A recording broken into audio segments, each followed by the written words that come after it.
I'm going to music special, and can't you tell that I feel swell? I'm gonna clap along and sing my favorite song in all the Listen Music Special. Hi everyone, welcome back. This is lesson number 21 in our ongoing musical series this year of online lessons. This year we're going to learn again about the dotted half note, revisit that idea. We're going to write a song together. We'll learn about the beautiful instrument, the mandolin, and we'll also check out a household instrument. So let's get started. Household instruments. So for household instruments today, I found in my house this old can, which I was keeping change in, and I think it's made of tin. And I also found in that can this penny. And as I was preparing to use these things as today's household instruments, I wanted to look up what kinds of metals are used in the penny, and I found that it's made of zinc and copper. And I also learned that the copper which is in the penny is worth, just the metal itself is worth 1.7 cents, which means that the metal in the penny is worth more than the penny is worth. I think that's kind of funny. So how will I use these two things as instruments? Well, you may have guessed already, I'm going to click them together, slide them together, and see what kinds of different sounds I can make. Something like this.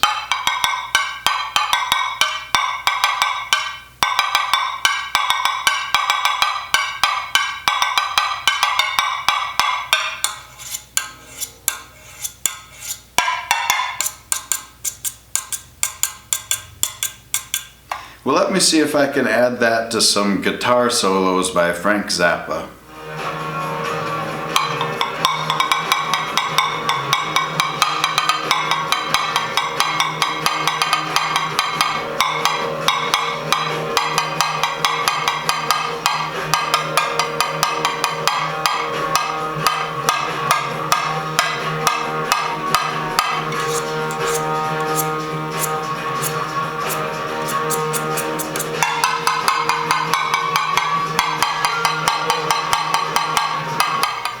Next, let's learn about the mandolin. What instrument is that? What instrument is that? How does it sound? Where is it found? But first of all, you must tell me now, what instrument is that?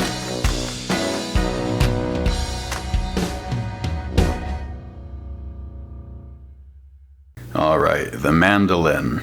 The mandolin, first developed in Italy in the 17th century, is a relative of the lute.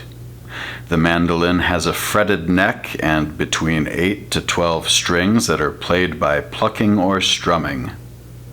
Several variations of body styles have developed, the Neapolitan curved bowl, the flat back, and the carved or arched top styles being the most popular. Mandolins are used in traditional, folk, popular, and occasionally classical music. Okay, so we learned that the mandolin comes from Italy from the 1600s, that's what the 17th century is, and that it's a relative of the lute. We'll be learning about the lute here pretty soon.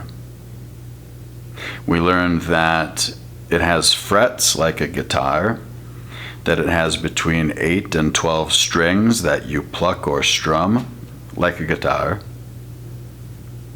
We learned that there's different styles in the design of the mandolin, and some of those are listed there.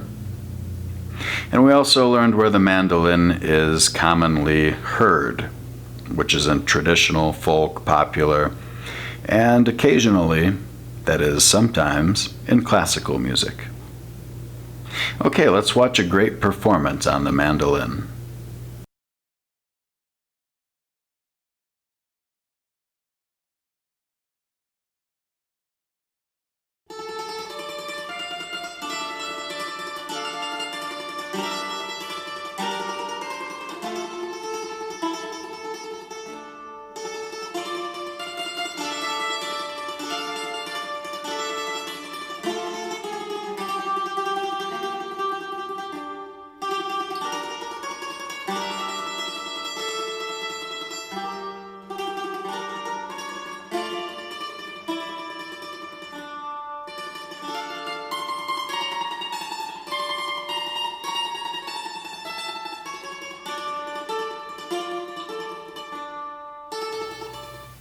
All right, let's talk about the dotted half note.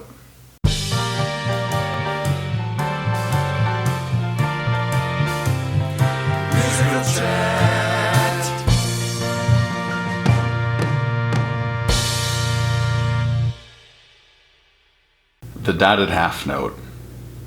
Remember, a dot after a note increases its duration by half the original value. So you see two notes on the right. The note on the left there lasts for 2 beats, that's a half note. And the note on the right, the dotted half note, lasts for 3 beats. In 3/4 and 4/4 time, a half note receives 2 beats. Because a dot following a half note increases its duration by 1 beat, a dotted half note has a value of 3 beats. And you can see the math over there on the right. The dotted half note equals a half note plus a quarter note. Now we have 2 examples below. I want you to count at home as I play them on the piano. Let me use a metronome. Since the first example is in 3/4 time, I've set up the metronome to count us in 3/4 time. 1, 2, 3, 1, 2, 3, 1, 2, 3, 1, 2, 3.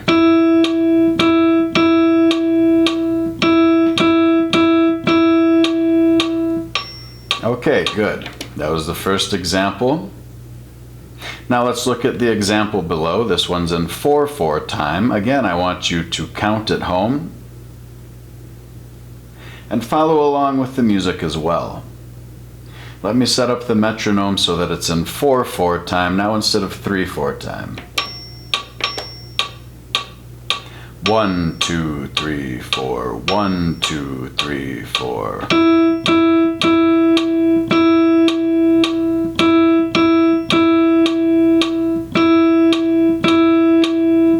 Good.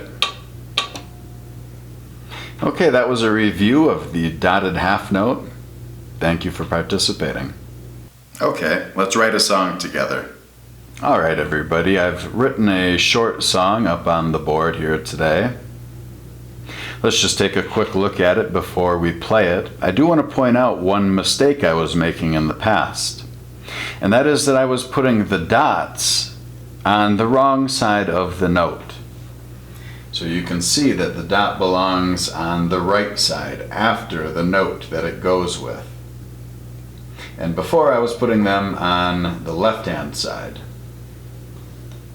So I've filled them in red today just to point that out. Let's just take a quick look. We see that it's in 4/4 time. We see that we have some dotted half notes, some quarter notes, and some half notes. There are no rests. And I've also filled in the keys that we'll be using in this short little musical phrase right here. So now let's play it. I'm going to put on the metronome.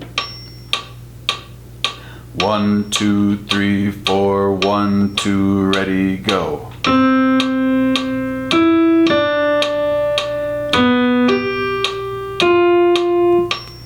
And that's all we had room for.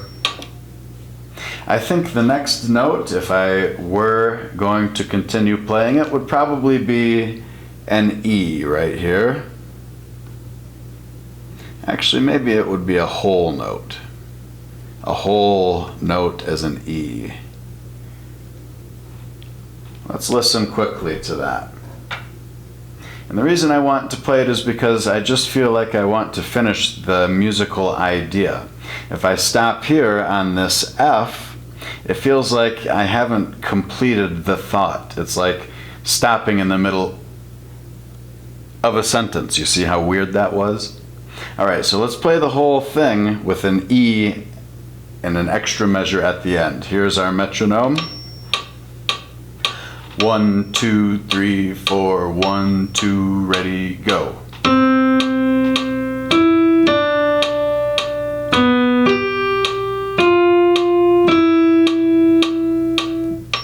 And then after that, who knows where we would go. But that way at least it felt more complete. Okay, thank you for paying attention. Well, thank you for coming again. I appreciate your attention, and I will see you next time. Bye. Well, I'm going to music special, and can't you tell that I feel swell?